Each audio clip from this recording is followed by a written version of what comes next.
stand out from this year's festival? Any particular sessions that stand out, or speakers, or advice? Anything that particularly stands out? I'm really happy to read that, Rothio. Thank you. I'm really glad that you've enjoyed the festival. It's not over yet. We are 90% through. It is not finished yet.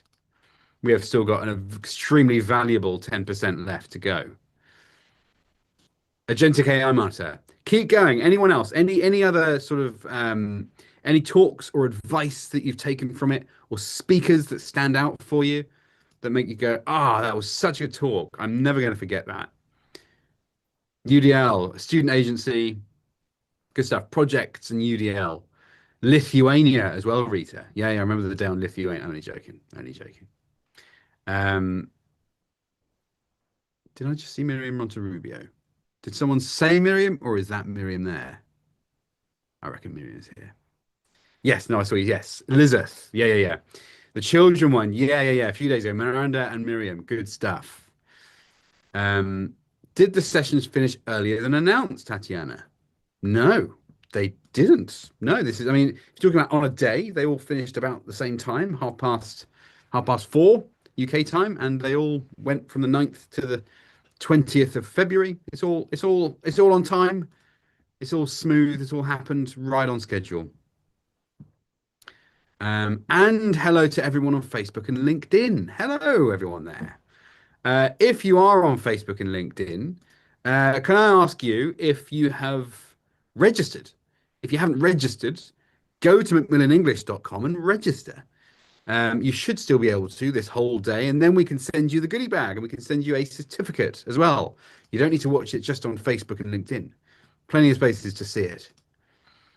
I haven't got a certificate, Gulshan. Well, there is no reason for that. You should have had a couple by now. It might be that if you come to Zoom on a separate email, there are several reasons why it might be happening. Email eltwebinars@macmillaneducation.com.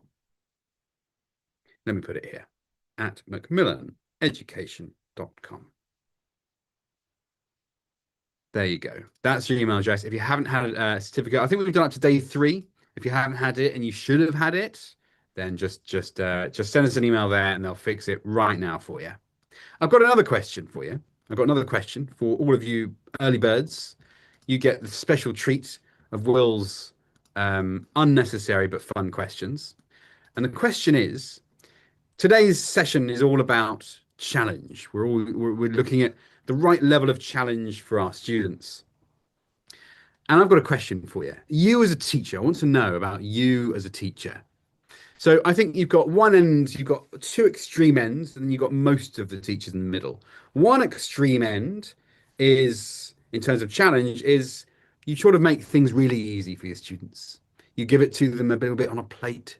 You don't really like to challenge them too much. You like them just to feel good and get things right as much as possible. And you've got the other people on the opposite, complete opposite end. The people with a cane, not literally a cane, but sort of metaphorical cane, that say, you will get this right, and I'm going to make it really hard for you. I suppose I'm going into strictness there. I don't mean to be about strictness. I just mean making it really as difficult as you think it possibly can be. When there's a slightest glimmer they might get it. That's 10.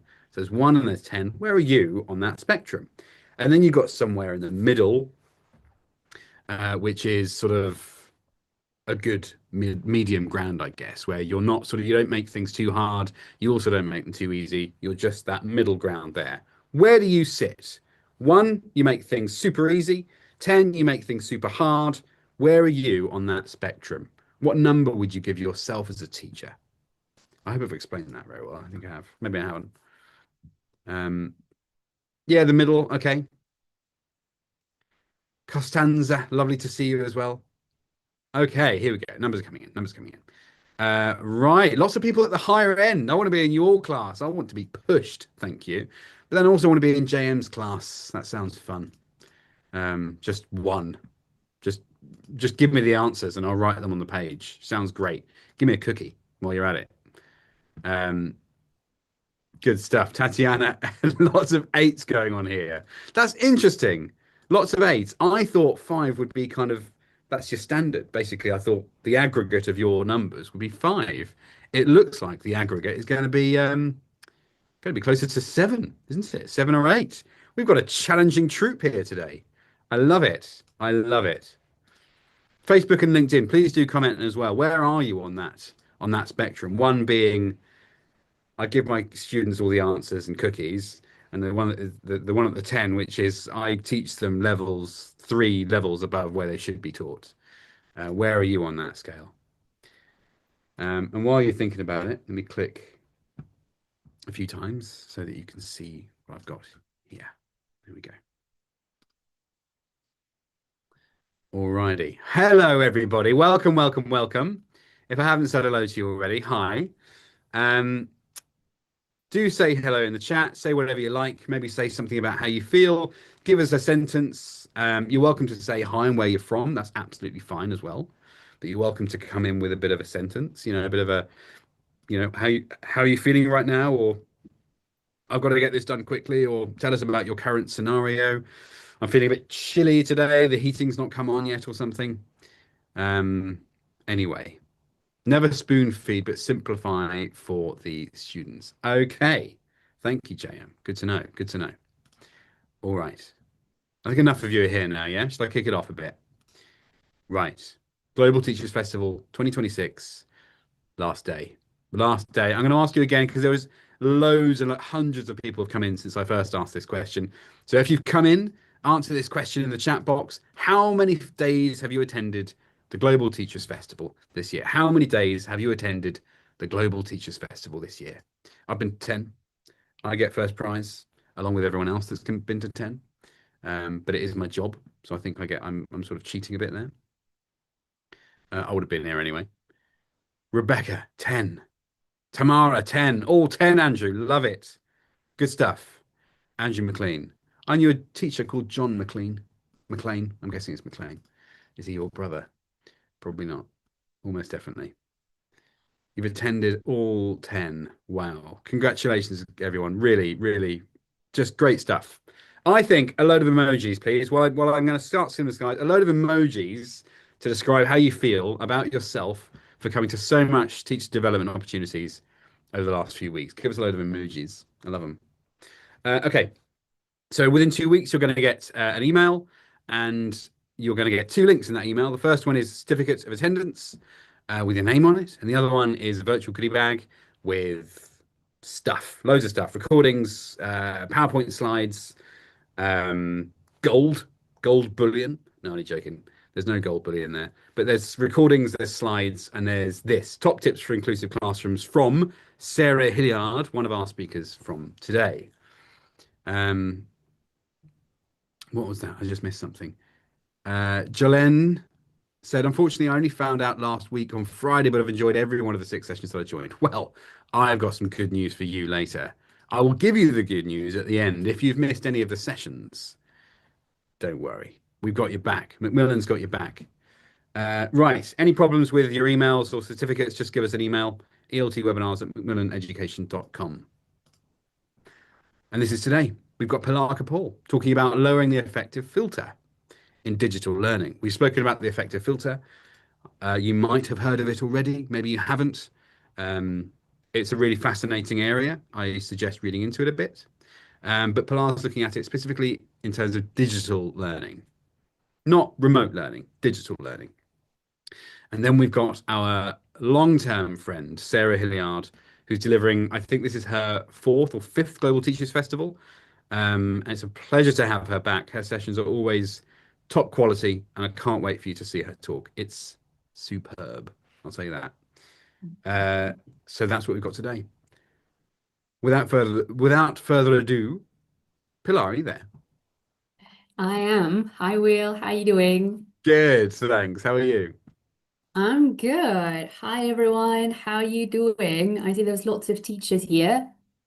There are lots of teachers here. Yeah, I'd be surprised. Yeah. I'm surprised we don't have more plumbers, to be honest with you, Pilar. Why aren't there more plumbers and construction workers at these events? Only joking. All right. So, Pilar, you are all over the shop. I see you every day somewhere in my virtual world.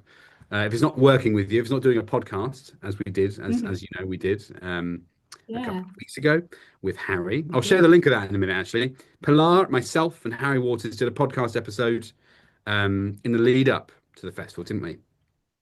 We did. Yeah, we talked a little bit about different trends in ELT teaching. That was a very interesting episode, wasn't it? I loved it. I loved it. We've got to get you Yeah. back on that pod, I reckon. So you collaborate with Cambridge and the British Council. You're a Yeah. digital ambassador for IH World and the creator of Teachers of English on Instagram. Tell us about your Instagram profile. All right. So I started sharing some practical ideas back in 2020 because we Hmm. were all struggling. We Yep. had to adapt. And I thought, okay, if this activity worked for me, you might as well work for other teachers. So I started sharing some practical ideas there. And now it's a huge community of teachers from all over the world. Amazing. Well, congrats on building a huge Thank community, you. I think. Thank you for doing Thank it. you. Have a great talk, Pilar. I'll see you in about half an hour. Thank you. Thank you very much. Hi guys, how are you doing? Hope you're ready. We're going to be sharing some practical ideas today. So let's see. Can you all see my screen? Are we ready to start? Yeah. All right. Good. So let's see. There we go. Let's start by talking a little bit about what the effective filter is. Many of you might know a little bit about it already. Maybe you know a lot about it. Maybe it's something new. So basically, it comes from Krashen's second language acquisition theory. And it basically says that if a learner feels stressed or anxious, if they're not very motivated, if they feel self-conscious when they walk into a classroom, they might not find it very easy to learn, right? They might be thinking about things that could go wrong, and what if my pronunciation is not very good, and what if I'm not good at this? So they'll get back home that day and go, that I don't remember what happened in the classroom. Everything was confusing and difficult. So yeah, wasn't a good experience. But if a learner feels calm and confident, if they are motivated, maybe they want to sit for an exam, maybe they want to travel, maybe they want to do something with the language they are learning, and they really feel like making an effort and learning. If they feel like the classroom is a safe environment, they're going to find it easier to learn, to focus on what's going on in the class, to notice new language, to take risks and try different things. So this is what we're going to be talking about today. And I wanted to ask you guys, if you think about your learners for a moment, how do they feel in class? Do they feel stressed? Do they feel confident? Do they take risks? What do they do? All right. Oh, it depends on the class. That's a good answer. Yeah, that's true. Depends on the class, the student, the group, right? All sorts. Okay. All right. Got it. Happy all the time. That's amazing. I'm glad to hear that. Cool. So let's go with an example. Imagine you work for a company, right? And they say that they're going to pay for you to learn a new language. I don't know, Japanese, right? They need someone to be able to speak Japanese and they chose you. So they're going to pay for that. Okay, fantastic. I'm going to learn a new language. I don't have to pay for it. I'm going to meet new people. It's going to be a new experience. Let's do it, right? But you walk into the classroom that day, and instead of focusing on what the teacher is saying, you start thinking, oh my God, what if my pronunciation is not very good?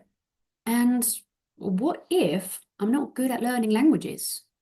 What if I share something in class and everyone laughs at me? But you know, now that I think about it, I don't want to share any ideas. I don't want to try to pronounce things in front of other people. I don't, you know what, I'm just going to sit here and I'm just going to see what other people do. Yeah, that's it for today. So you get home that day, right? And instead of thinking about all the new words that you've learned and I don't know, the useful phrases that you're going to be using in meetings with your colleagues, you think about all your negative thoughts. Maybe I'm not good. What if this is a waste of time? What if they're wasting money on me? What if I'm not good? Right? So that is the topic for today's session. We're going to be sharing some practical ideas to make sure this does not happen to our learners. So just to summarize everything, if a learner's affective filter is high, they're not going to take risks, right? They're not going to participate. They're going to be like, no, I don't want to risk it. What if it goes wrong? They probably won't remember the things they hear in class or explanations to new words, right? They won't notice new language. They won't enjoy the process, which is a pity because I can't think of anything that's more enjoyable than learning a new language. And many of them might go, I'm bad at this. I don't get it. Even if they do get it, I want you guys to tell me, has that ever happened to you? Have you ever heard a student go, I don't get it. I cannot do this. But when you give them some time, turns out they did get it. They just didn't want to, I don't know, share something. They didn't feel very comfortable. Has that ever happened to you? Yes? Okay. All right. So we're not alone. We're not alone, definitely. All right. But if a learner's affective filter is low, they're going to feel supported. They're going to feel like the classroom is a safe environment. They're going to be open. They're going to be confident. They're going to say, hey, that is a new word. I don't know if I'll be able to pronounce it correctly, but I'm going to give it a try because if I don't get it right the first time, I can do it again and again. And my teacher's going to help me, and my classmates are here to practice with me. So I'm going to give it a go. They're going to take risks. They're going to experiment. I've never read a book in a different language. I'm going to give it a try and see how it goes. And if I can't do it, I'll just ask for help, right? Because I feel supported. And again, they're going to notice new language. And sorry, what's that word there in that sentence? What does it mean? Also, how do I use it? Do I need an object? Do I need a preposition? Do I use it just like that, right? How does that work? How can I use it when I want to share something, right? Let's see. Yeah, it's very important to make sure students can enjoy the process, right? Establishing rapport helps, yes. Lower students' affective filter for sure. Yes, there are lots of things that we can do as teachers to be there for our learners and help them and be part of this process. Absolutely. All right, so let's start thinking about the things that may cause this, right? Because maybe there are things that we are doing as teachers that are raising our students' affective filter, and maybe we're just not aware of it. So let's see. Let's go over different elements that can have an impact on our students. The first one can be motivation, right? Maybe a student is really motivated because they want to travel. And every time they walk into a classroom, they're thinking, what word can I use when I go to the supermarket in this country that I want to visit? And how am I going to use this phrase when, I don't know, I ask for help on the streets, right? But if a student is not very motivated, they might not be willing to persist or make an effort. Think about students at school, teenagers. Many of them are not there because they want to. They're there because they have to go to school. Their parents send them to school. I don't want to sit for this exam. My mother wants me to sit for this exam. So what can we do as teachers to make sure those students say, you know what, maybe I don't want to sit for that exam, but every time I listen to my teacher or every time I have a chat with my classmates in English, I am able to talk about myself and my feelings and who I am and my interests and what I want to do. So yeah, I don't really care about the exam, but I do enjoy my English lessons very, very much because I get to do this and this thing, right? Why not? That's something that we can do as teachers, right? We can make sure those moments are there. Self-confidence. Maybe a learner feels that they're not very good at language learning. I'm not good. My pronunciation is not good. But there are some things that we can do as teachers. Maybe we can help make sure that students can build their confidence, right, with time. Instead of giving them very complex tasks, maybe we can give them small tasks. And every time they are able to do something, to achieve something, to complete a task, they go, you see, you were able to do it. Congratulations. Are you ready for what's next? So, oh, okay, sure. I mean, I did a very good job, so I might as well try something else, right? And little by little, they'll start feeling more confident because their brains are picking up this evidence, like I was able to do this, I was able to do that, I was able to do this other thing. I might as well keep going, right? Anxiety. Maybe a learner feels stressed, like what if I'm not good at this and I fail? And what if I cannot pass this subject at school? Or what if I fail my exams at the end of the year, right? There are so many things that we can do as teachers to make sure that students feel like they're learning, they're making progress, and numbers shouldn't be a problem, right? Now I'm going to be sharing some more practical ideas. What about complex instructions? Maybe there are games or activities that we absolutely love as teachers. I love this game. I use it all the time. Everyone loves it. Learners enjoy it. And so we share that game with a new group. And because we know how the game goes, maybe we end up sharing too much information, right? And for some learners, that might be overwhelming. So we can go little by little and say, okay, now we're going to do this. And now we're going to do this other thing, right? And we're going to take baby steps, right? And do something together, right? Or what about negative experiences, right? Imagine I go, guys, today we're going to be using a new platform. I think you're going to love it. It's going to be useful, engaging, fun, right? And maybe a learner goes, no, I'm not good at using technology. All right, what makes you say that? No, because in the past, one day I had this problem with a platform that was very difficult to use and I didn't enjoy it. All right, I get it. But now things are different because I am here and we're going to do this together. And your classmates are also here. So we're going to be working as a group together. If you need a hand, we're here for you, right? There are always things that we can do as teachers to make sure that everyone feels included and safe, right? Are these things that you do with your learners? You tell me in the chat. Yeah, scaffolding, super important. Yeah, absolutely. Yeah, you do. Yeah. All right. Yes. Practice makes perfect. Yeah. Yeah. Cool. Cool. Cool. Cool. Yes, of course I do. I do. Yes. All right. Great.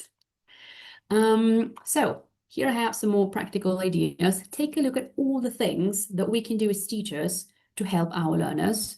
By the way, there's a lot of information here, I know. I just wanted to make sure everything was here together so that you can take a screenshot maybe and keep this handy when you're planning or maybe reflecting on your lessons. So clear, simple instructions, right? We can be straightforward. We're doing this, and now we're doing this, and now we're doing that, right? And we can keep it very, very simple. We can use low pressure tasks before we do something more important, bigger, something that's going to be graded, right? We're just practicing. Nothing's going to happen. If you don't get it right, that's okay. Nothing's going to happen. It's not the end of the world. We can rehearse, right? Before students share something in class, they can, I don't know, write down their ideas, organize them, let us know if they need a new word, right? There's something that they need help with. They can practice with a classmate and then they can share things with the rest of the class. So by the time they share things with the whole group, they will have rehearsed, they will have had some time to organize their thoughts, to see where they're going, right? So that can help a lot. A warm tone is always helpful, right? It makes us all feel comfortable and good. Celebrating effort, right? Maybe there are some things that we'll need to work on, focus on, change, improve, correct, upgrade, but you did it. You completed the task. You were able to communicate an idea, and that is fantastic. That was the goal. I mean, why are we learning a language? We want to communicate, and you did it. So congrats. We can give students wait time, right? Ask a question, give them some time to think, to get ready. There are lots of things that we can do. We can check in emotionally every now and then. Guys, we've been using a new platform for some weeks now. How do you feel about it? Do you like it? Do you find it useful? Would you like to change it? Is there something that I can do as a teacher to make sure you, I don't know, enjoy using it even more, right? So you tell me. I'm here. I'm just going to listen to you. You tell me. Or predictable routines, right? Maybe if we want to do new things or want to use new tools with our students, some of them might go, oh my God, how am I supposed to do this? Where are we going? What's the goal here? Is this okay? But if we say, guys, we walk into the classroom, we say, hello, what, right? We do a little warm-up activity to make sure we're all here, we're all on the same page, and we're going to check our homework, and then we're going to use this app to, I don't know, go over the vocabulary that we worked on during our previous class, for example. So they know what to expect, they know where we're going, and that can help a lot when it comes to lowering our students' affective filter. And you might be wondering, why are we even talking about this in the first place? I mean, things have changed a lot, right, with AI and technology in the classroom. But we're talking about this because learning environments, especially digital ones, can accidentally, right, without us noticing, cause overwhelm. Some students can feel frustrated.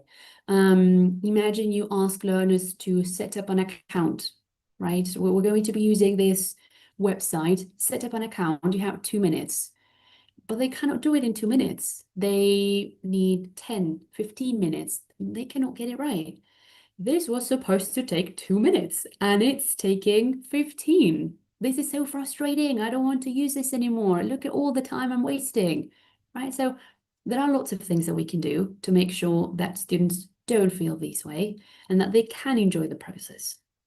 So some other things that may cause some problems, right? Is the fear of making mistakes, right? If I make a mistake while using this app, are my parents going to see that, right? Because now I'm panicking. Are they going to see that? I hope not. What if I make a mistake? Or how about timers? You know, how many times have you heard a student say, I actually knew the answer, but I panicked and I couldn't think of the right word or I couldn't organize my thoughts? Right? Has that ever happened to the learners? Yeah, that's true. Yeah, may happen, may happen. Yeah. Isolation. Maybe we're using this amazing revolutionary app, and students use it at home to practice independently. But you know, they need a hand, they have a question, and there's no one there to help them. What are they going to do? Or you know, that maybe the interface is a bit confusing. The platform is fantastic, but you know, students don't love it. They don't feel very comfortable using it. Tech glitches, unclear instructions. Maybe the platform that we're using is not very clear. Can we share some more examples? Can we record a video tutorial that we can share with our students?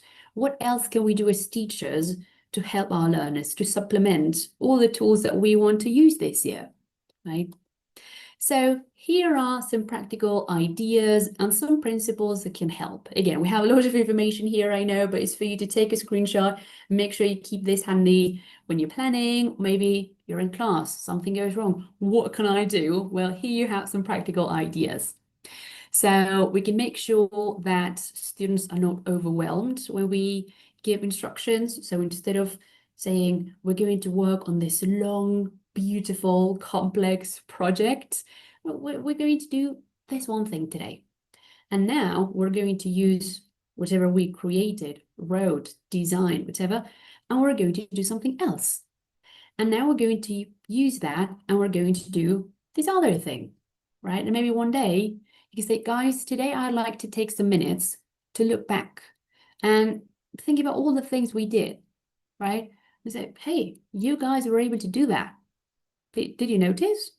Have you realized? Come on, that was fantastic. That was amazing. We're not overwhelming students at the beginning. We're going slowly. We're just giving them the information they need, right? And sometimes it's all a matter of taking a moment to look back and say, hey, look at everything you did. That was fantastic, right? You can do this and more. Another thing that we can do is maybe the platform or the app that we want to use with our learners, doesn't include like a practice mode. That is okay. So something that we can do, for example, is say, instead of doing this activity once, we're going to do it 3 times. I don't care about the results or numbers or grades or whatever that you get when you do it the first time. Like the very first time we do this, we're just practicing. I just want you to understand how the platform works. That's all we're doing. Then we're going to do it once again, and you're going to try to feel more comfortable, improve what you didn't like about the first time, right? We're going to try again. And then the third time, yes, we're going to pay attention to the language that we're using. We're going to try to be clear, accurate, right? We're going to pay more attention to how we're using certain words, right? But we're going to take it slowly to make sure that we all feel comfortable. Maybe the app or platform that we want to use, is one of those that go incorrect, wrong answer, try again, try again. And for some learners, that can be, a bit demotivating. So what can we do as teachers? Well, lots of things. We say, okay, it says incorrect. Okay, got it. Well, what would you change? Or if you had the chance to do it again, what would you do differently? Is there something you would reorganize, change? Would you use other words? What would you do? Right? Another thing that we can do is think about how comfortable our students feel using those apps and platforms. Can they all see clearly? Are the colors good? Can they see what will they have to do? Are the instructions clear? Do we have captions? Will students need to slow things down? Maybe there's a recording, right? And then, we can also do some other things. We can adjust speed, difficulty, sound. And I know what some of you might be thinking. Well, I cannot adjust everything because I'm a teacher. I'm not a programmer. I cannot change the platforms that I want to use with my learners. The tools, the apps, they are the way they are. I cannot change much. But there are lots of other things that we can do, right? For example, pre-training. Students are going to get this notification or a pop-up or whatever. I'm going to show them what's going to happen so they know what to expect and they're ready for it, right? And they also know what to do when that moment comes. Also, we can make sure we can record some videos and share them with them. Something that we can do that I tried last year is if you happen to use a platform or an app with a group, they already know how to use it, they feel comfortable, lovely. At the end of the year, ask students to get in groups, or maybe this is something that they can do individually. They can record their own video tutorial showing the students you will be working with the following year how that app or platform works. Or if they don't feel comfortable making a video, maybe they can write a list of tips, right? Or recommendations, or things that those students should keep in mind the moment they start using this platform or app, right? So there are lots of things that we can do. And it's not just, we can help, we can solve problems, but we can also use our other students as a resource and say, okay, let's work on listening. This student is going to tell us how to do this, and we're all going to listen and do what he says. Let's give it a try. Why not? Right? Um, and we can also allow learners to personalize their goals. For example, the platforms and the apps that we might want to use are the same for everyone, right? You have level 1, level 2, level 3, lovely. So you tell me, you have been using the platform, you know how it works, you know how much free time you have at home. What would be a realistic goal for you for this week? Level 5, getting to level 5, lovely, beautiful, let's do it. All right, great. Then you have a chat with another student. What would be a good realistic goal for you this week? Level 2. Level 2 sounds fantastic. So it's the same app, the same tool, the same platform, the same whatever, but students don't have to do the very same things, right? They can do different things. They can work in pairs, they can work in groups, right? And it's just a matter of having a chat with them and asking them how they feel about the tools that we're using and what they think they can do, right? And also inviting them to say, okay, I'm not going to tell you what to do. You tell me what you want to do, right? All right. So something that I think is really, really important and wanted to share with you guys is the following. Shall we get rid of everything that might affect our learners? Right? Imagine they say, I don't feel comfortable using technology. All right, we're not using technology. I don't feel comfortable using, I don't know, this game. All right, so we're not using this game. Do you think, guys, you tell me in the chat, would you get rid of everything that might affect your learners? No, no, not really. No, no, no, no, no, no. All right, you got it. So this is the thing. We're all teachers. We know our learners. We know what they need. We know the schools where we work. We know our context. We know everything. So we might end up, having different opinions. But in my personal opinion, the answer is no. I agree with you guys. And this is the thing. I want to show you an example. This beautiful, colorful rainbow can represent our learners, one of our learners, their interests, their skills, the things they're good at, the things they enjoy doing, right? And it can also represent the things we use in class, timers and leaders board and points and different apps, right? There are lots of things that we can do with our learners. But imagine this.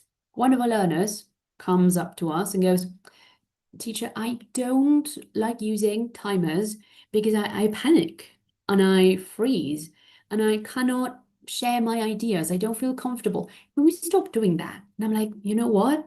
Yeah, forget about it. Gone. No more timers. Yeah, no problem. Then another student comes up to us. Teacher, sorry, I don't like having a leaders board there because I'm number 5 and I don't like that. I don't want everyone to see that. Can we stop doing that? Absolutely. Forget about it. Gone. Not a problem anymore. Good. Then another student comes up to us. Sorry, teacher, I don't like using points because I got 15 points the other day and one of my classmates got 50. So I don't know, is there something that we can do about it? Oh, you don't feel comfortable. Forget about points. We're not using them anymore. All right, gone. You feel good, feel better. All right, that's what matters. Great. Another student comes up to us. I don't like using technology at home because I mean, there's no one at home who can help me when I need a hand. And I don't like it. I would rather do something else. I just want to fill in gaps, and that's about it, and call it a day. All right, you don't like technology, you don't like using apps at home. All right, we're not going to do that anymore. Good, feeling better? Yes. All right, beautiful. Now, this is what might happen if we allow our learners to stay in their comfort zones. They're going to be very comfortable, right?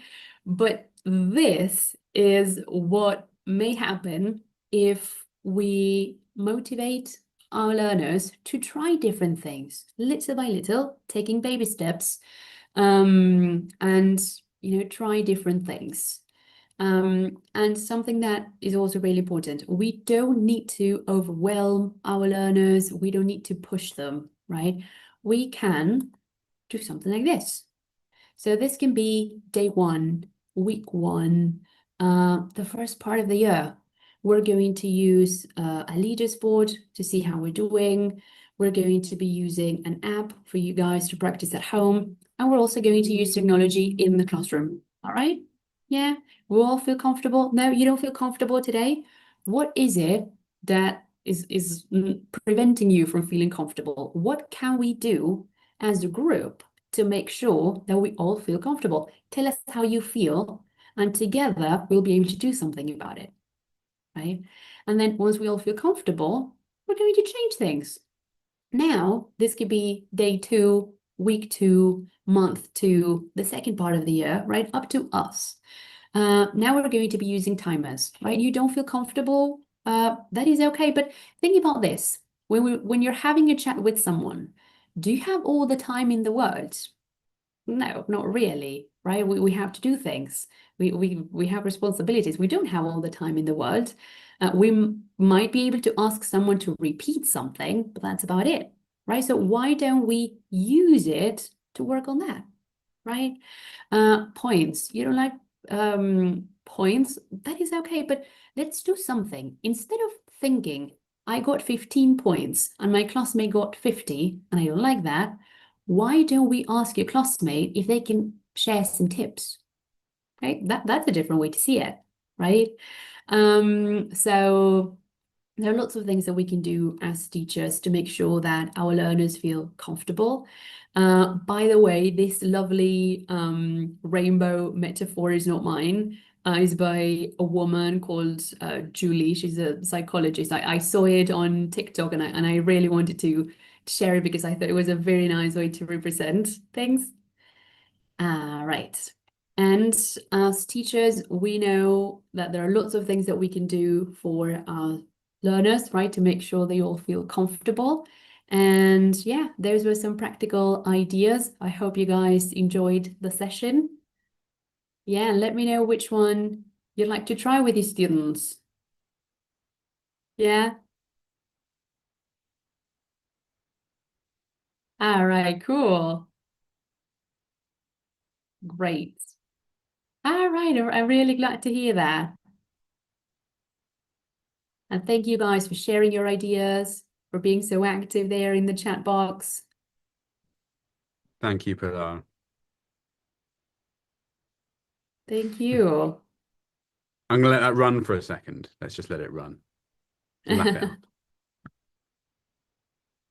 It's really nice to share practical ideas and also your experience when you get to do it with teachers like the ones here today. Yeah, isn't it? Because, yeah, Just so it also just reminds you that you're not in a bubble, you know. No one here is in their absolutely. bubble. And Yeah, I think a lot of what you were saying probably chimes with at least some things you were saying chimes with everybody, I think. yeah. Thank you guys. All right, so Pilar, a couple of questions. Mhm. Firstly, in the age of AI, so Tess Fay is asking, in the age of AI, how does it Yeah. both offer powerful tools to lower the effective filter through personalized and low stakes practice? So, do you have Um, experience with that using AI to help students become more at ease? not becoming at ease. I do use AI quite a lot, but when it comes to making sure they all feel comfortable using it, I feel like that's my responsibility as the teacher, and I also make sure we all work together as a group so that everyone feels comfortable. But Mhm. it's not like there's an AI that has helped me make sure everyone feels comfortable. I feel like that's the human part, let's say. Yeah. No, agreed. I think that's definitely let's not invite AI to help us feel calm. Um, Yeah. thank you, Pilar. I think that's all we've got actually questions wise. So I think we're going to have I'm going to stop it there. So we've got time for a 5 minute break, and to give you time chance now to go and have a good whack of a break, sort of 5 or 6 hours now, a big old chunk of it. So Thank thank you again, you. Pilar, so much for putting this together. Wonderful talk, uh, and we'll see you again in about 5 hours. Great, fantastic. Thank you, Will. And thank you guys for joining this session. See you later. Stay for Sarah's talk is going to be amazing. You're going to love it. All right. Cool. See you Cheers, Pilar. later. See Bye. ya. Bye. Okay. Just in case you weren't here at the beginning, I think a lot of people have joined since. I'm gonna quiz you in a second. I've got a quiz, a great idea for a quiz. I haven't done it before. But I'm gonna put a link in the chat box in a sec, and the link is going to be to our Advancing Learning podcast. And 2 weeks ago, Pilar, myself, and Harry Waters had an Advancing Learning Festival special episode of the podcast. You can listen to it. You ready? Are you ready for the link? Maria's ready. Anna's ready. Ah, thanks. You're all ready. Everyone's ready for this. Here we go. You got to stop saying yes so you can get the link though. No, it's still going. Ready? Here's the link. I can't do the link when everyone's saying yes. Ready. All right. Well, stop saying ready because I can't put the link in because it's going to go zooming away. And there's the link. There you go. So that's to the podcast episode we did on LinkedIn Live a couple of weeks ago, talking about ELT trends at the moment. A little bit on how to keep up with those trends as well. Really interesting conversation, if I do say so myself. Please do go and listen to it. There's the link. Thank you for waiting, everyone. You can keep going with all the chatter now. Keep going. Right. So I've got something to ask of you, if you don't mind. I hope you've enjoyed these 10 days. We've got one more talk left. Before we go into that talk, come on, don't play up now, Google. Let's go. All right, good. Before we go into... Oh, there we go. You can see that. Good. I'm going to put up a poll in a second. And I'd really appreciate it if you could take a minute. It won't even take a minute. It's one question is rate the festival from 1 to 10. So it's easy. Just put 10 in. No, only joking. Please do rate it honestly. Put your score in the first question out of 10. Easy peasy. Second, I wish there was a rhyme for simple. Simple wimple. The second one, could you please just give us a sentence, could just be a couple of words if you like, on on just some feedback for the festival. If you've got ideas of how we might improve it, that would be really helpful. It has evolved over these 6 years. I've been here since the beginning, and I've been running it along with the team. And it's really evolved over these years into kind of what it is today. And we always tweak it. We try to make it better and better. So I'm going to launch it. There you go. I was tempted to just keep on babbling. So score it out of 10. So you've got there, score it out of 10. And then you've got a second one, which is a bit longer, which is how can we improve the festival? So it's not just saying, can you tell us how amazing we are? Which was very tempting. But we do want to improve it. So please do put something in there if you can think of something now. We'd really appreciate some solid feedback from you, the ELT teaching community. While you're thinking about that, I had a little quiz. No, I'm not going to do the quiz. No, I am going to do the quiz. I'm going to do the quiz. So, quiz question. I've never done this before, but I'm interested in what you think. Because we never usually talk about how many people come to these things. We don't talk about how many people are in this room. So I'm interested. How many people do you think are in this webinar with you right now?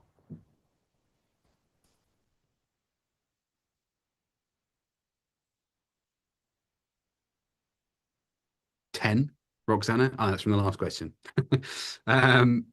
1,254. 10,000, Natalia. 300,000, 89.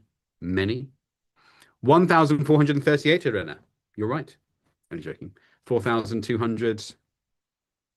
500. Yeah. Yeah, I'll tell you, we're at 1,100. 1,100 of you are here right now. 1,100 ELT professionals are in the same room together from every corner of this world. Isn't that wonderful? Isn't it just? I'm not saying that to say, wow, I'm just saying, feel it. I hope you probably can't. That's a weird thing to feel. It's virtual. But maybe you can feel the weight of the people around you.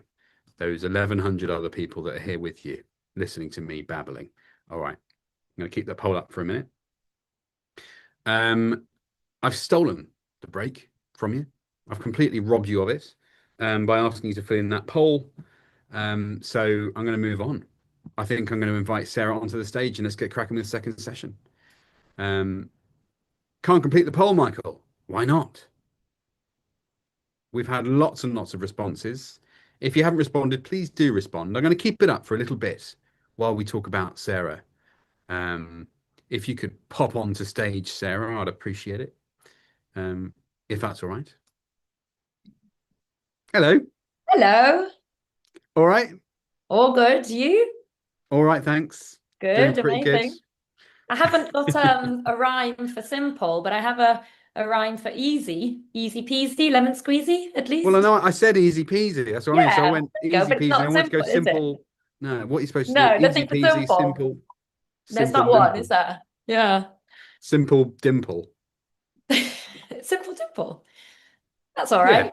It does. It's all That'll right, innit? do. Yeah, That'll fine. do. Hello, everybody.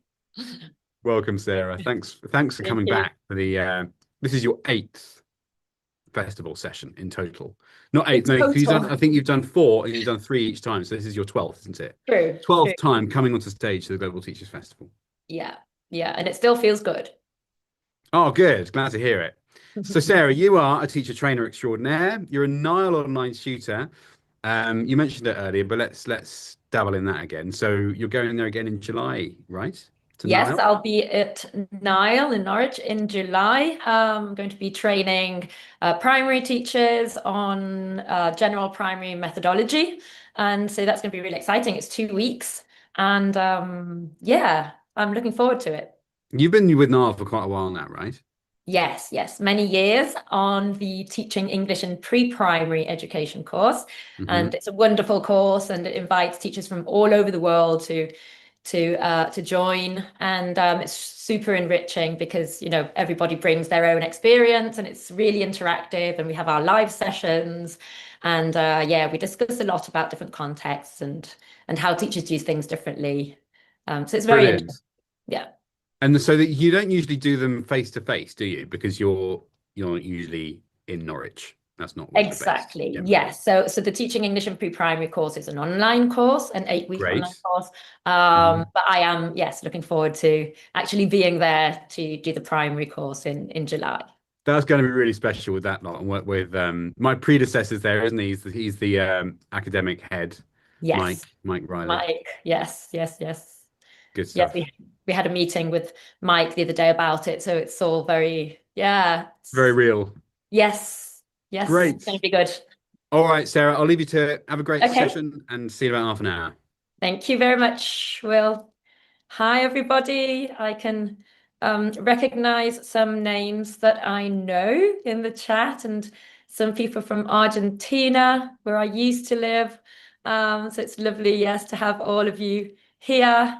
So thank you for joining. There's lots of people joining us today, which is wonderful.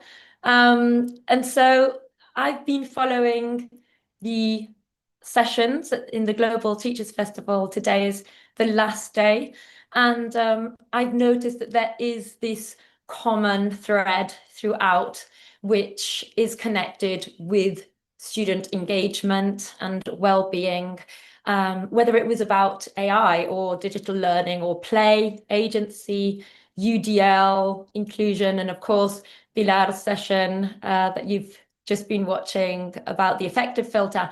And I found that there was so much there about creating environments that are supportive and engaging, and environments that help children to feel safe and valued. So I think we're all on the same boat, and we're going to continue on that line today, but we're going to look especially at supporting the quiet learner. So this is me as a child. I used to be on the quiet side, believe it or not. As a child, I loved art. I would sit there painting. Look at that masterpiece.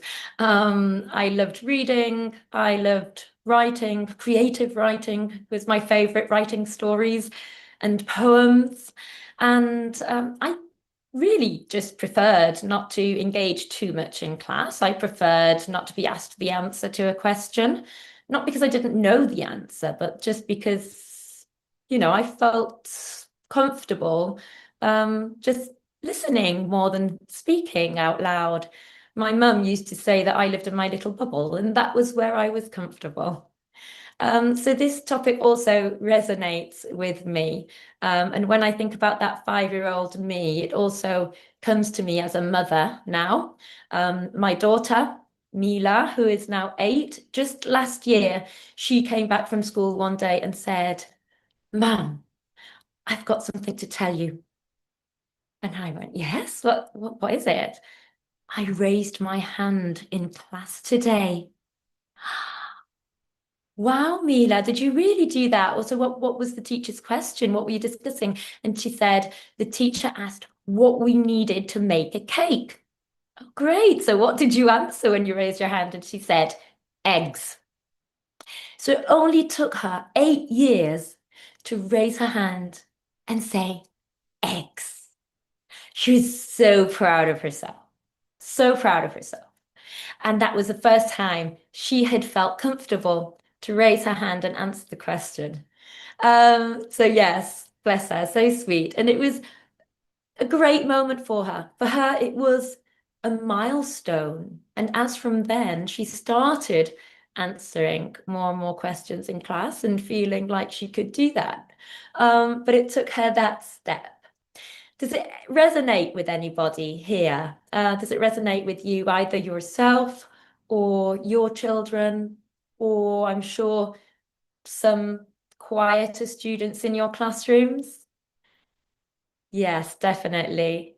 Absolutely. Yes. So what I would like you to do right now, and I'm sure you've been thinking about this a lot over the 2 weeks of the Global Teachers Festival and in Pilar's session. But could you please think of one learner quietly sitting in your classroom, or think about yourself or your children, and help me make a quiet learner mind map? Could you tell me in the chat box, what are some reasons for a child to be quiet in class? Bindi says, "I was shy and never raised my hand, but I have become more confident as an adult." Yes, same here. Thinking, fear of failure, shy, isn't confident, quiet and shy, bullying, upbringing, afraid of making mistakes, lack of confidence, anxiety, an introvert, confidence issues, worried. Lovely stuff, yes, insecure. Okay, wow, lots and lots of reasons. And yes, I think you're saying all the reasons that I've also got on my screen, and maybe even some more that I hadn't thought of. And I think we can see here that not all quiet is the same. We see the same behavior, which is being quiet, but with very different reasons. And each reason requires different pedagogical responses, which is a huge challenge. But today I'm going to narrow it down, and we're going to be thinking about children who are quiet because something inside them is saying, this doesn't feel safe. It doesn't feel safe yet. It might. So I'll say shy if you want, and many of you have been saying shy. It's not my favorite word. I don't really love the word shy because it sounds too much as a label for me. I've had, about my daughter, people saying, "Well, she's just too shy." Yeah, but no, because at home she sings her lungs out and she dances like a K-pop star. So she can be shy sometimes, but not always. So it's contextual many times, and it was for me as well when I was younger. So I don't really want to use the word shy or introverted, but just so that you all know what I'm going to be focusing on today, it is that child who finds speaking uncomfortable. Being in the spotlight isn't their favorite place to be. Sometimes they freeze, they look down, they avoid eye contact, and that's sometimes how their nervous system is wired. Sometimes it's a stress mechanism, a stress response. Sometimes it's temperament, personality, just not feeling safe enough. So I'm going to ask you a question, please, in the chat box. Just say yes or no. Nothing else, just yes or no, and we'll think of ideas and reasons later. But do you think this type of quiet that I'm talking about always means bad? Is this type of quiet always negative? Is it a weakness to be quiet? Just say yes or no for now. Thank you. Lots of you, all of you, I think, saying no. I've been reading a book called Quiet: The Power of Introverts in a World That Can't Stop Talking. Get your hands on it if you can. Recommended reading. What Susan Cain explores in her book is something called the extrovert ideal.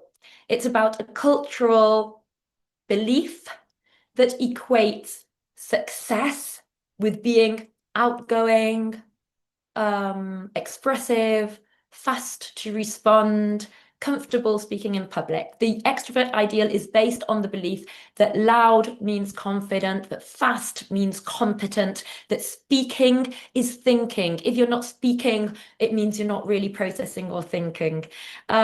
Group work is seen as that moment in which you can express yourself and you can show that learning is happening. If you are not good at group work and you're too individualistic, you're probably not actually processing. So that speaking is the only way to show engagement and process thinking, believing that thinking happens only out loud and not within. And so silence is actually being misunderstood. So Cain talks about schools as extremely, massively extroverted spaces where there's constant noise and interaction and stimulation. And it's not only school, it's kids' TV programs with extrovert protagonists and the outside world with power personalities. So quiet children don't really match this dominant model.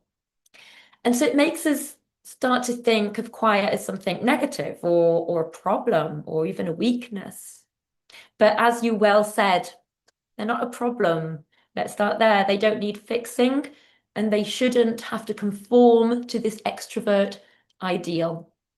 So let's explore this further. Yes, Pilar in the chat box is saying she thinks it's the other way around. People who don't speak much learn much more about their environment. And that is exactly what we're going to be testing now, Pilar. So thank you for that. A little test that I want to do with you. And for this, I'm going to invite someone very special into the room. Someone who we don't often welcome. Someone we usually try to avoid. So I'd like to invite Mr.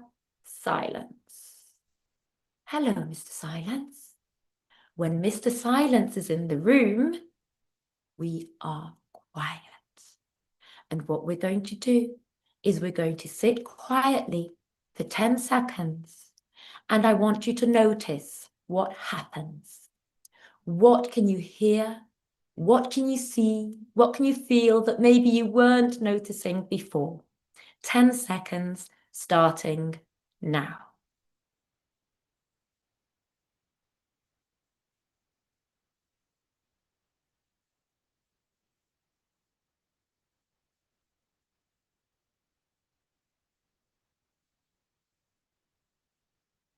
Okay, I'll take you out of the your misery, and I'm going to say bye-bye to Mr. Silence. Goodbye, Mr. Silence. Thank you for coming.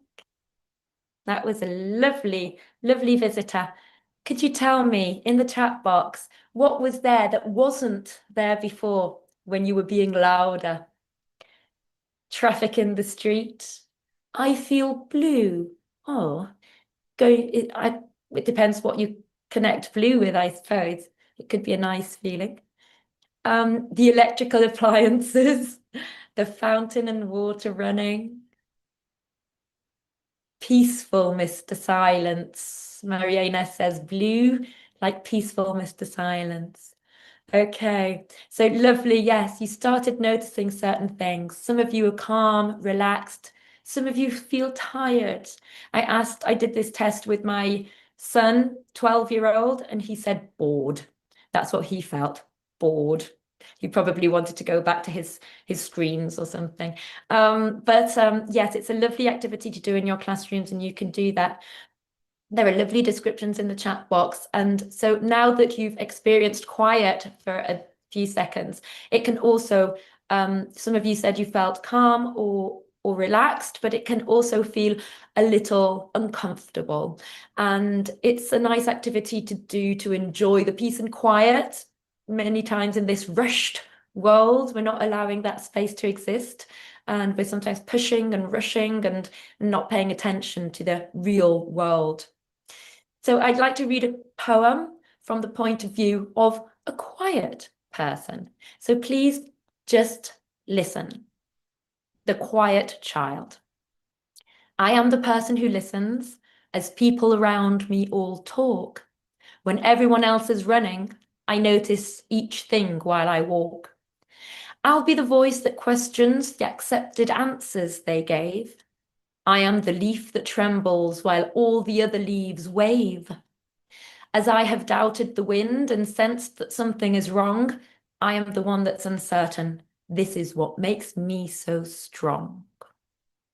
So what I love about that poem is that it shows how quiet can actually be strong, and the speaker is not apologizing for being quiet. This voice is not trying to be louder. It's showing the strength of quiet. And we're not saying, don't worry, you'll grow out of it soon, or never mind, one day you will be brave. It simply says this is how some people are. And some people are finding great things in being quiet. So if you look at the word listen next to the poem, if you mix the letters of the word listen around, can you tell me in the chat box, can you discover another word using all the letters in listen? Silent. There you go. Silent and listen. And someone said before in the chat box, I spotted someone saying deep thinking and good listening skills. Excellent. And it may be a moment when we should stop treating shyness or quiet as a problem and start asking questions like, what does this child need? What can help them feel safe? What are those conditions that I can create in a learning space? What helps them open up and what doesn't in their own time? And it makes me think that maybe we need to let the classroom be a little more like the quiet child sometimes, instead of always asking the quiet child to become louder. So the poem, plus your thoughts about this, helped us to see the good side of quiet, didn't it? And you said what's on this slide yourselves. It's, of course, a generalization, but quiet children often bring deep focus, rehearse internally, think intensely, try to process properly. They think before they speak. They don't want to fill space, but instead speak when it really matters to them. They wait for that good moment to speak and don't push in. Many times they notice things that others miss using their senses and their whole body. They observe, they see colors in nature, they listen to birds, the noises around them. Quiet people are usually very good active listeners. They don't just hear words, but they're processing it and decoding meaning properly from what they're listening to. And many show strong empathy and emotional awareness towards others, even nature and animals, other people, no matter how small. They will be very empathetic in most cases. They have a deep sensibility, as Simonette is saying, yes. They can be very sensitive and feel deeply. And I see that in my daughter a lot as well. So of course, I'm not saying that being confident and outgoing are bad qualities, but I'm just saying that good listening and noticing and empathy are just as necessary in this world. So the aim isn't to turn quiet children into louder children. The aim is to create classrooms where quiet children can still be seen and valued and acknowledged, and we don't want to fix them. They're not broken. We want to show them their gifts and their talents.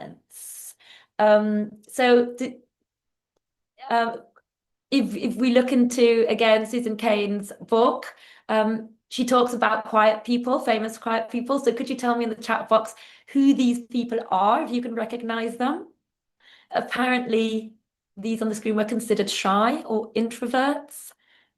Yes, we've got Albert Einstein's. Apparently, his quiet moments in life was what stimulated his creative mind.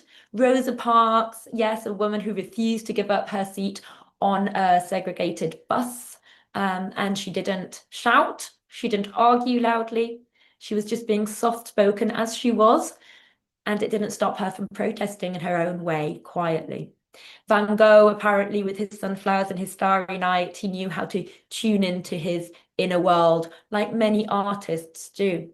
So Susan Cain writes about these quiet minds that often become the world's deepest thinkers and creators and observers and artists. So being loud doesn't make you right and doesn't make you great.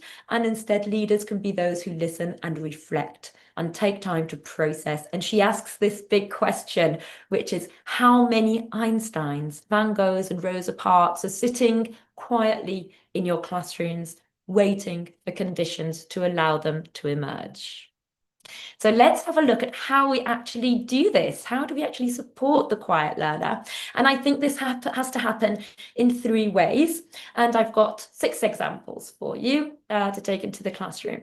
So I think that there are 3 ways that we need to do this. On the one hand, we need to respect the quiet learner. We do not want to push them.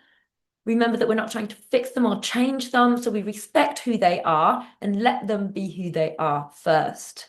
And we value their strengths. Second, supporting the quiet learner to be able to try new things, go elsewhere, understand their processing time though, understanding their pace, and remembering that fast does not equal good. Sometimes they require more time, more safe environments, or being more prepared for things. So we're going to support them to be able to try new things if they're okay to do that. Yes, Nino, asking for their opinion, asking if they are okay with doing this or not, and communicating Nana, with them. Yes, Nana.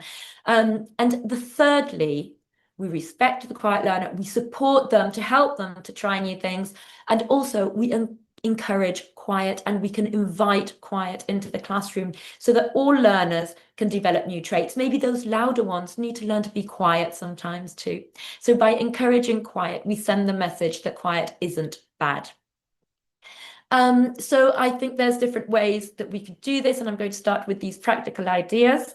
For language learning in particular, a very useful tool is choice boards. And I was watching the Global Teachers Festival yesterday, and the UDL, the speaker that was presenting UDL was talking about choice boards as well. And so this is about learner agency. Do children have agency over how they participate? This is one way that we respect quiet learners, and we also respect louder learners because it will give choice for everyone. This is a vocabulary choice board. Children can even whisper the words instead of having to do a big performance, for example. They can rap the words if they want to, but they can also draw them. So they're still processing what these words mean. And every task is equally valid.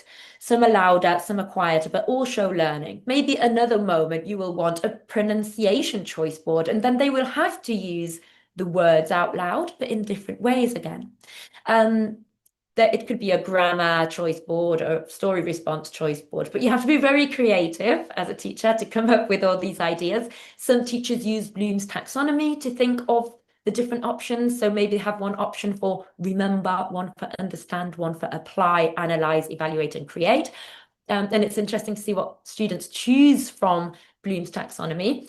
Some teachers use a choice board as a tic-tac-toe board or noughts and crosses. So by the end of the week or the month, they have to have completed 3 of those diagonally or as in a row or in a column.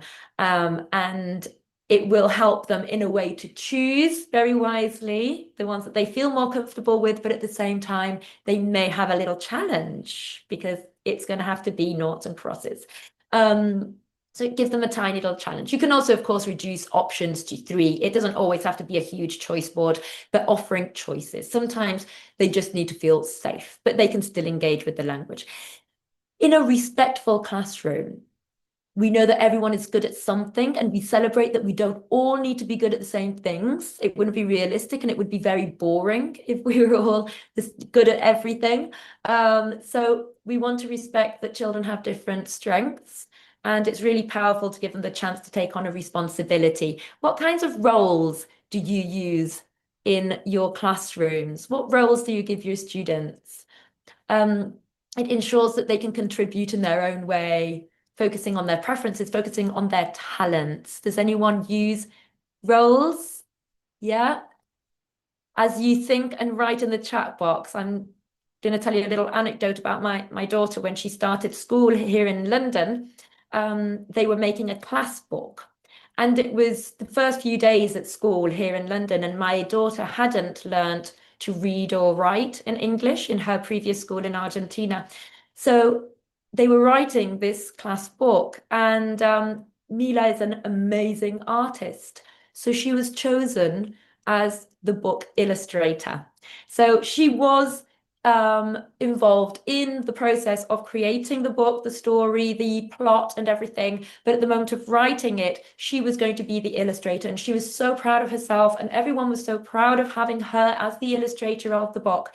Once the year progressed and she progressed with the year, she became an amazing writer as well. And her last book last year was written and illustrated by her. So she was taking on the artist role. That was her talent. But they didn't give up on her. She wasn't the illustrator forever. She was also given the chance to be the writer as well. So I think that is a really important thing to do. We respect them, but we also try and support them to try something different if they feel ready for it. Okay, so we've got some lovely roles in the chat box: actor or actress, or the singer, or the teacher helper, the book collector. Yes, the board assistant, noise manager, the checker. Yes, and everybody is praiseworthy. Everyone should be praised for something and shown their strengths. So how do we support the quiet learner, from respecting them to be quiet when they want to be quiet and giving them choice and options?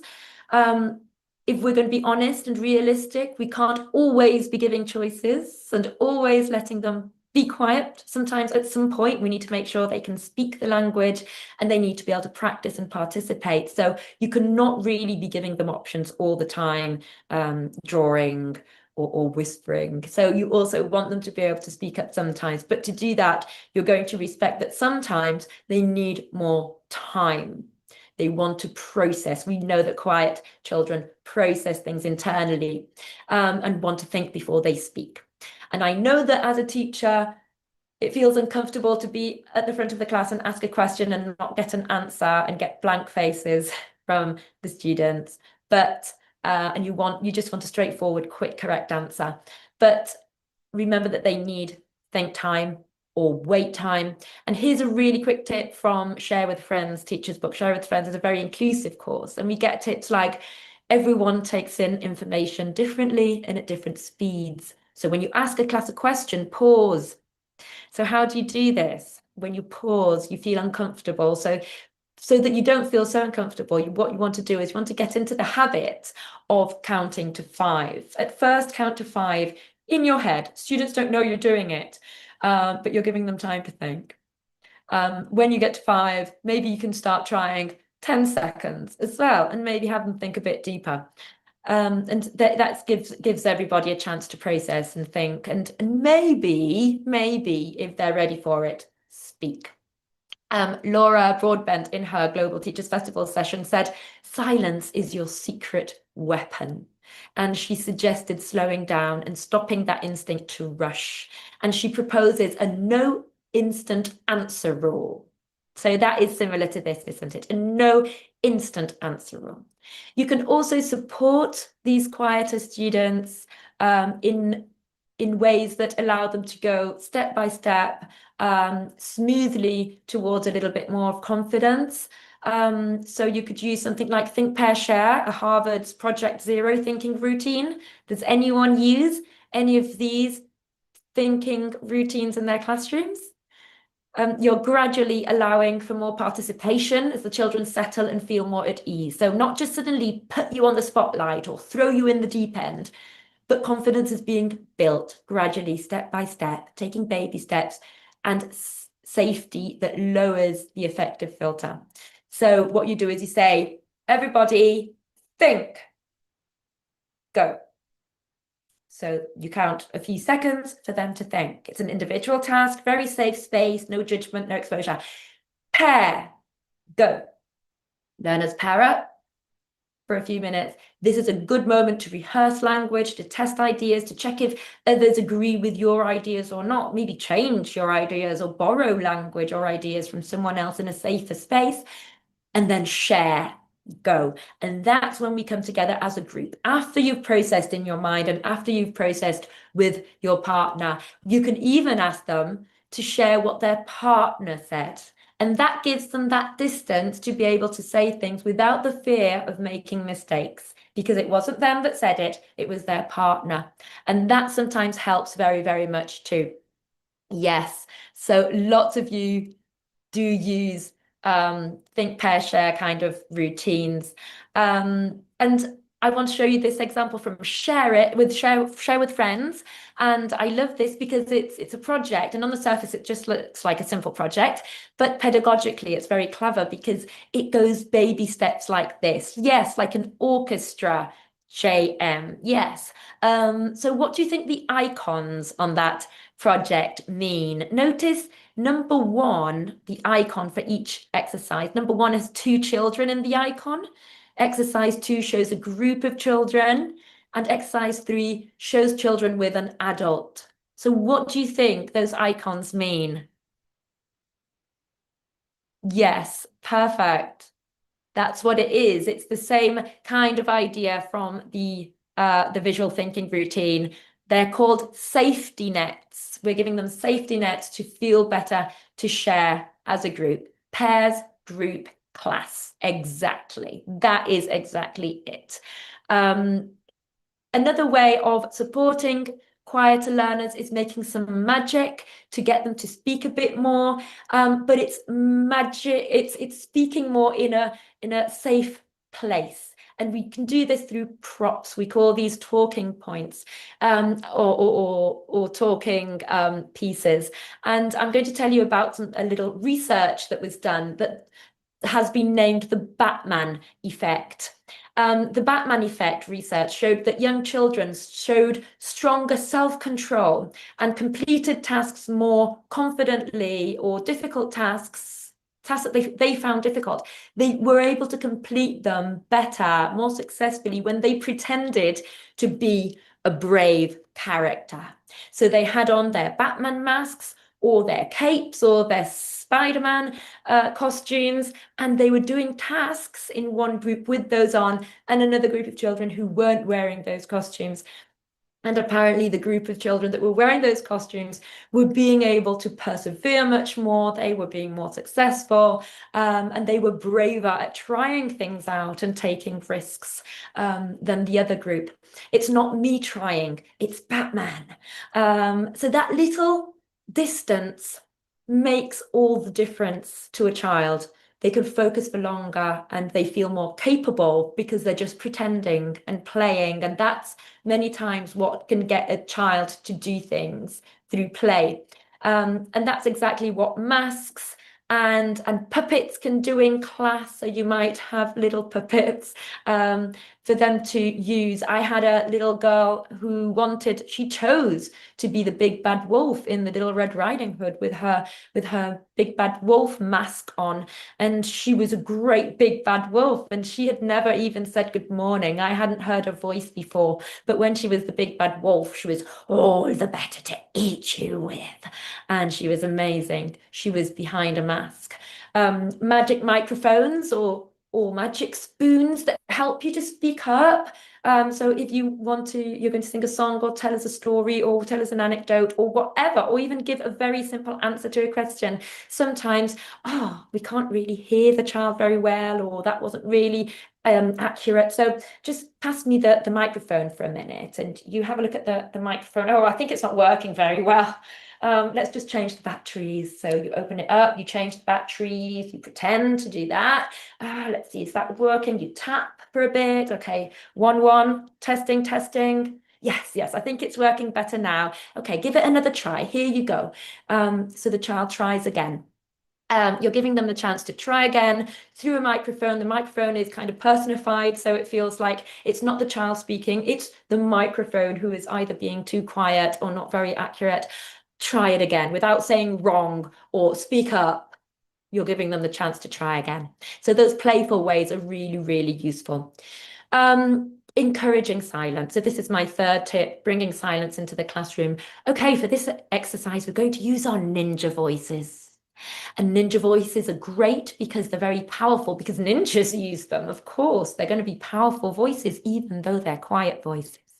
Or making doubting language part of the language you teach and using that language yourself, like I pass or I think, or I'm not sure, because that helps those children who are a bit more unsure about what they're going to be saying or don't want to take the risk of making a mistake. And they can say, well, I'm not sure, but I think this or that.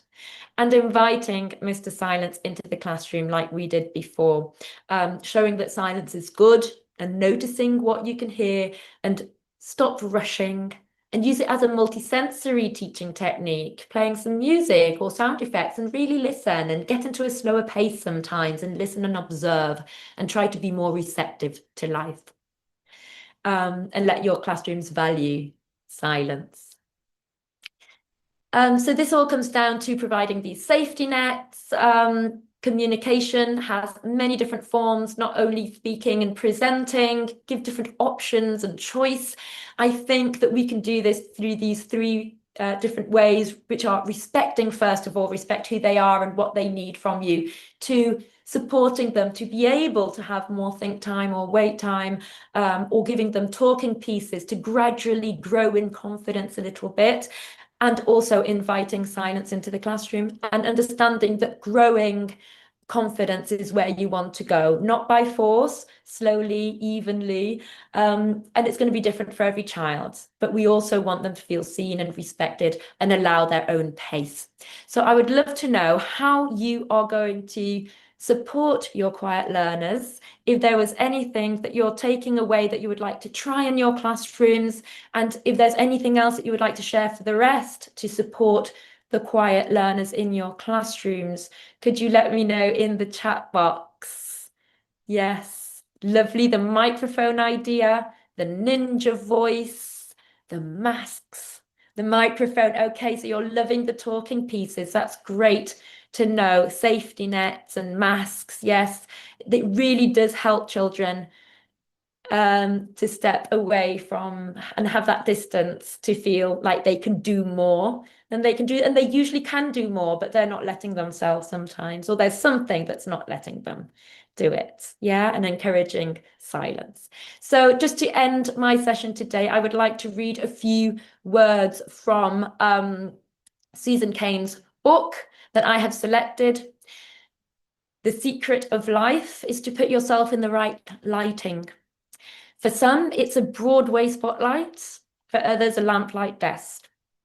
If your children are quiet, help them make peace with new situations and new people, but otherwise, let them be themselves. So the next time you see a person with a composed face and a soft voice, remember that inside her mind, she might be solving an equation, composing a sonnet, designing a hat. She might, that is, be deploying the powers of quiet. Quiet can be powerful. Thank you very much, everybody. Thank you for your attention, your participation, and sharing. Thank you. Cheers, Sarah. Thank you very much. Thanks, Will. I'll let that all happen for a minute. Oh, I love it. There's so many people here. It goes so fast. Great. Thank you, everyone. Loving Mr. Silent. Yeah. I need to practice that myself a bit, Sarah, to be honest. Yeah. Not very good You're at on, letting it hang. you're on the talkative side, Will. I'm afraid so. You're the loud one. Okay, we've got one really good question, actually. Okay. Probably a really common issue. So Leslie Cedeno asked, what do you advise for very quiet students when the speaking skill is part of evaluation scheme or evidence if it's needed? Any assessment strategies, any ways to sort of get them to speak when they kind of, you need to do this, you've got to speak. Yeah. I think we need to be realistic and we need to be honest. And it's all good with thinking we need to respect them and value them and as they are and let them be. But at the same time, there are certain things that we need to get done. And yes, evaluation is going to be part of that.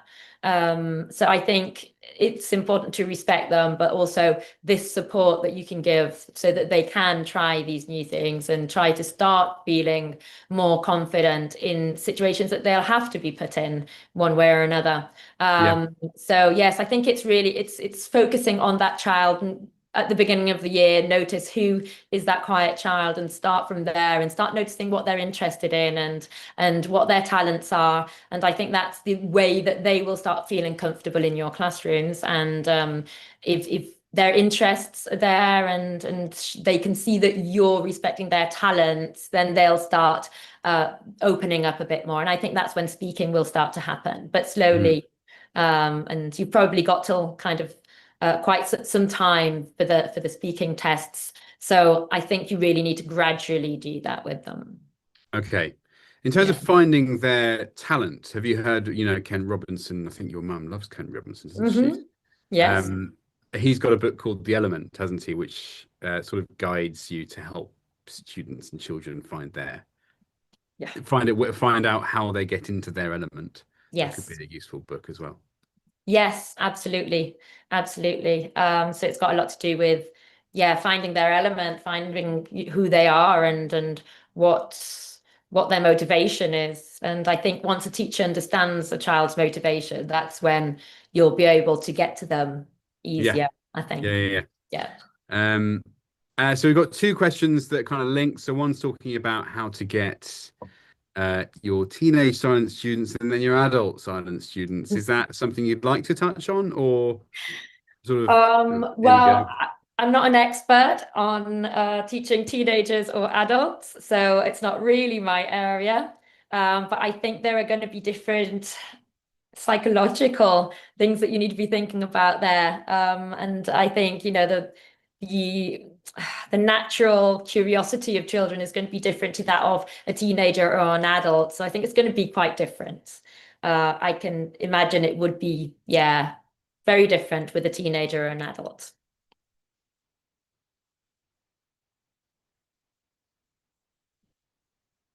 Oh, I don't think we can hear you, Will. Sorry, that's because I've got a little rascal screaming to get into my room right now. Oh no! I don't really want to bring her up because there's so many people. I don't really want her on the internet. We don't put her on the internet. But she's there and she's determined. Not right now, sweetie. I'll see you in a minute. So thank you, Sarah. I'm going to let you go now. You got another session. Awesome job, as always. Great to see you. Thank you. Thank you very much, Will. Thank you, everybody. Lovely to be here again. See you soon. Bye-bye for now. See you, Sarah. Bye. Bye-bye.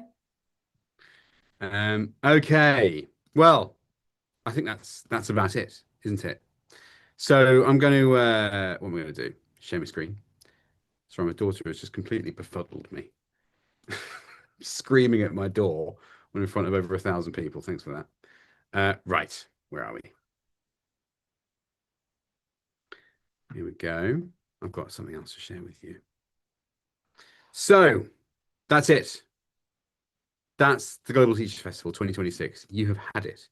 You've had the Global Teachers Festival. I hope you really enjoyed it as much as I did. It was wonderful to see you being, as you always are, incredibly communicative and responsive in that chat box. It was a real privilege for me to say every morning to the speakers, I said, if you want to feel better, if you're feeling at all nervous, just say something and they will provide. Say anything, any prompt to you, and they will provide. And that was something I was really, really privileged and proud to say, that you were just brilliant at being so responsive.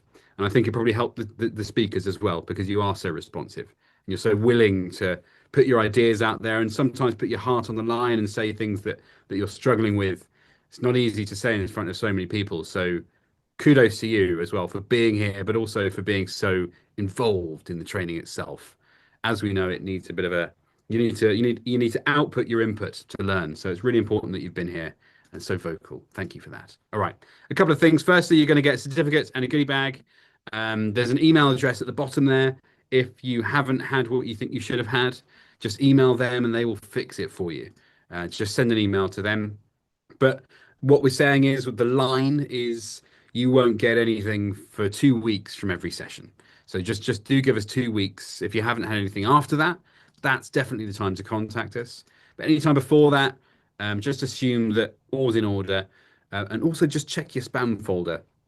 We're sending lots of bulk emails out, obviously, because we're sending these certificates, and the internet knows when a company is doing that. So it might just say, oh, this company's emailing you loads, and put it into the spam. They often do that. So do take an eye out. Just keep an eye out for your spam folder there. You too, Tatiana.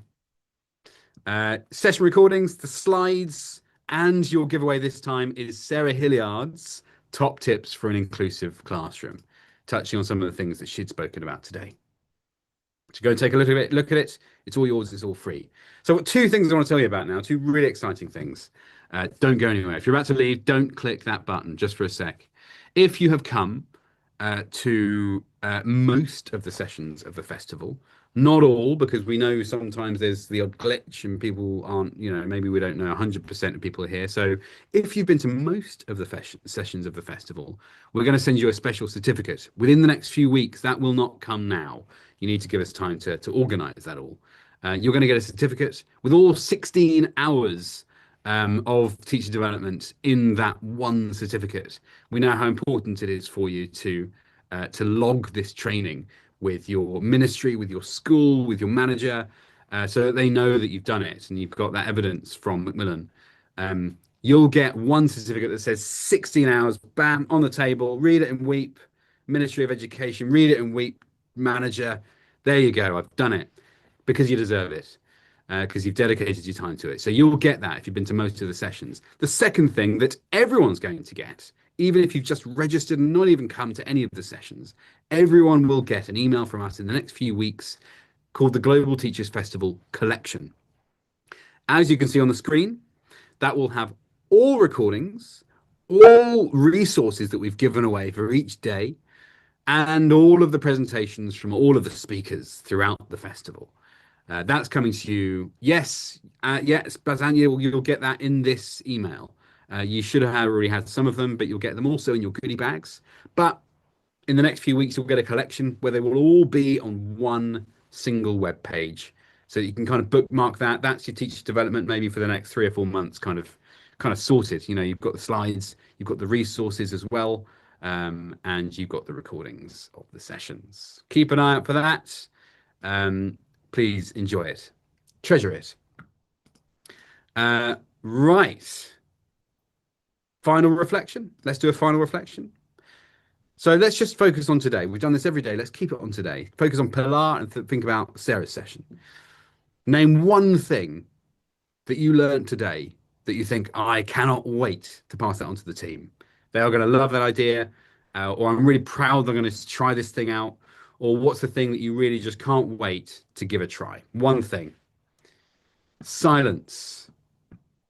Silence is good and valuable. Silence is power. This is from the day one. Whoever was here for day one.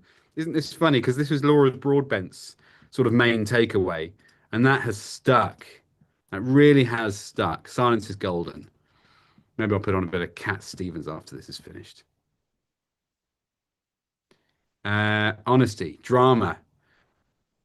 Masks for little kids. Yes. Isn't that funny how just sort of allowing them to just pretend that they aren't them for a second, or just cover their face, works wonders. Mr. Silent. Empathy. Puppets and masks. Magic. What is a young learner's classroom without magic? Yulia. UDL, silence is good and valuable. Great. Keep it going. Keep it going. Keep it going. That's it. Are we going to see you next year? I hope so. That's it for us. And we'll see you again soon. Bye-bye, everyone. Have a lovely rest of your day and happy learning. Bye-bye.